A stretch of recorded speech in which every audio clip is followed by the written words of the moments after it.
Hello, அஸ்ஸலாமு அலைக்கும். இன்றைக்கி நம்ம ஒரு ஸ்பெஷல் ரெசிபி பார்க்க போகிறோம். அதுக்கு பேர் தேங்காய் பால் சாதம். ஓகேங்களா?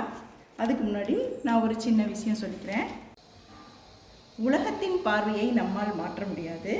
நம் பார்வையிலும் பாதையிலும் நாம் தெளிவாக எப்போதும் இருப்போம். ஓகே, இப்போ நம்ம இந்த தேங்காய் பால் சாதம் செய்கிறதுக்கு நம்ம முதல்ல வெந்தயம் எடுத்துருக்கோம்.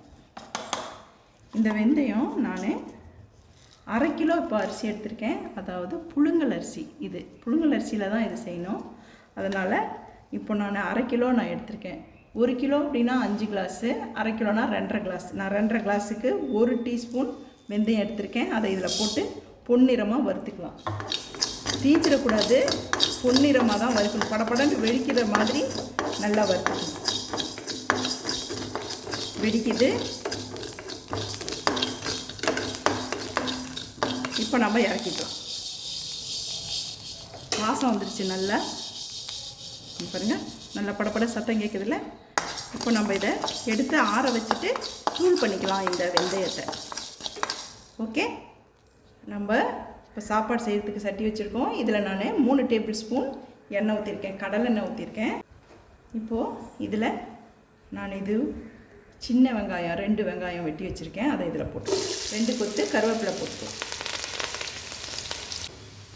இது வெங்காயம் நல்லா பொன்னிறமாக வறுக்கணும். இப்போ நம்ம இதை நான் 2வது பால் எடுத்திருக்கேன். அதாவது தேங்காய் பால் பாதி மூடி எடுத்திருக்கேன் நான் 1/2 கிலோவுக்கு. அதுக்கு நான் இப்போ இதில் 2.5 கிளாஸுக்கு 6 கிளாஸ் பால் எடுத்திருக்கேன் நான். இது 2வது பால். அதை இதை ஊற்றிக்கிறேன். இப்போ இதில் 2.5 டீஸ்பூன் உப்பு போட்டுக்கலாம்.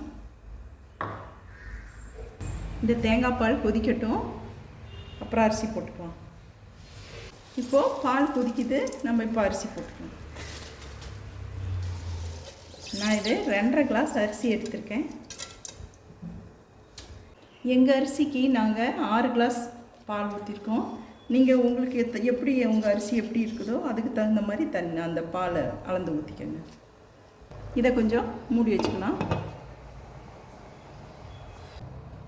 இப்போது இது பாருங்கள், நான் அந்த வெந்தயம் வறுத்தேன்ல, அதை இப்போ தூள் பண்ணி வச்சுட்டேன்.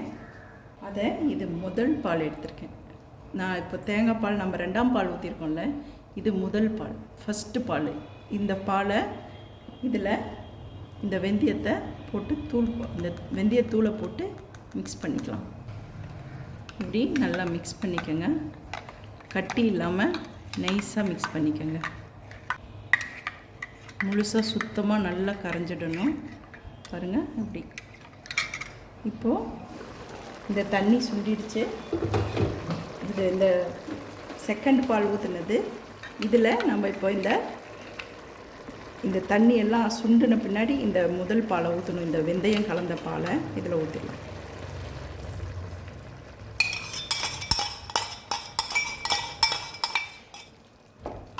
இதுவே நீங்கள் 1 கிலோ அரிசி போட்டிங்க அப்படின்னா 2 டீஸ்பூன் வெந்தயம் போட்டுக்கோங்க வறுத்து. ஓகேங்களா? தூள் பண்ணி இதில் போட்டுக்கணும். இப்போ இதை 2 நிமிஷம் கொதிக்க வச்சுக்கலாம். 2 நிமிஷம் ஆயிடுச்சு, நம்ம தம்மல் போட்டுக்கலாம்.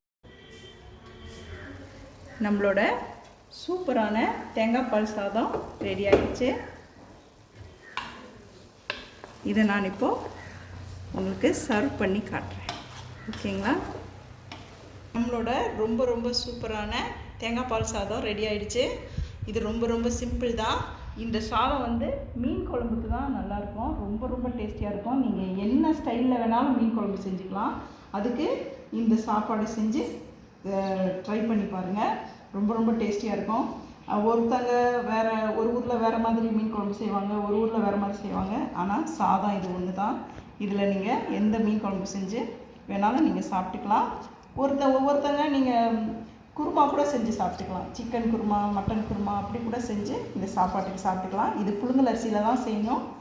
அப்புறம் வெந்தயம் அரைச்சி போடணும் தூள் பண்ணி. ஓகேங்களா? நான் இப்போது சொல்லியிருக்கிற அளவு 1/2 கிலோவுக்கு தான் சொல்லியிருக்கேன். நீங்கள் 1 கிலோ செய்யணும் அப்படின்னா அதுக்கு அப்படியே 2ஆக செஞ்சுக்கோங்க, 2 டபுளாக செஞ்சுக்கோங்க. ஓகேங்களா? நான் இப்போது உங்களுக்கு என்னோடய வீடியோலாம் பிடிச்சிருந்துச்சுன்னா லைக் பண்ணுங்கள், ஷேர் பண்ணுங்கள், சப்ஸ்கிரைப் பண்ணுங்கள். நான் அடுத்த வீடியோவில் உங்களை சந்திக்கிறேன்.